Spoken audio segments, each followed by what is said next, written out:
Hi guys, and welcome to the third lesson on how to create a simple SpriteKit game for the iOS 11.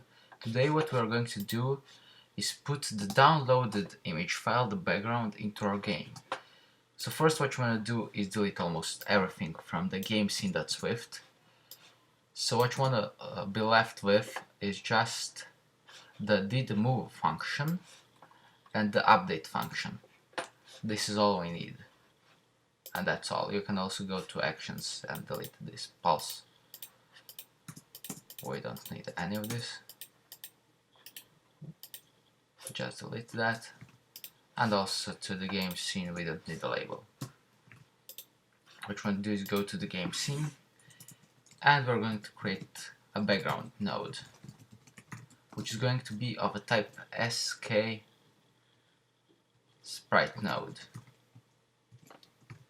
So what is a sprite node? It's basically a node that contains an image. Okay, let's give it an initializer. Okay, equals no. Okay, whatever. So now what we want to do is when the scene appears on the screen, so in this didMove function, we actually want to initialize the background node. So what we want to do is background node is SKSpriteNode with an image named background. But we still don't have that background image in our Xcode project, so what we want to do, oh yeah, that's the problem. Okay, it's var. Yeah, I forgot.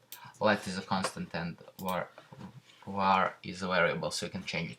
So what you want to do is open up assets.xc assets and just drag and drop the JPG file over here. Sorry to interrupt, but while I was testing on the simulator to show you the result, I realized that I forgot to rename the asset image to the background.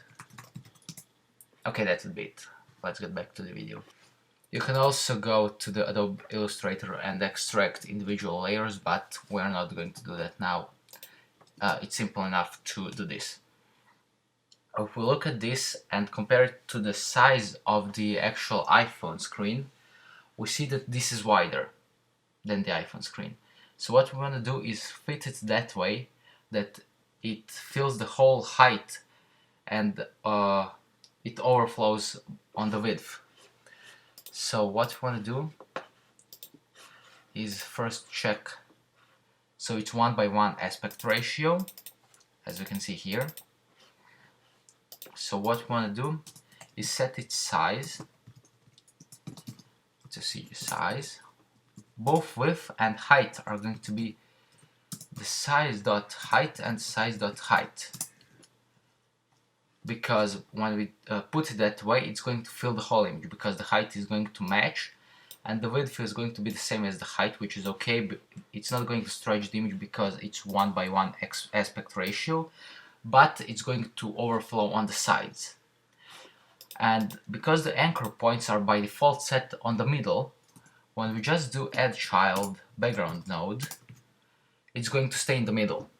So if we run this project now, which you can see on the right here on the screen, what happens?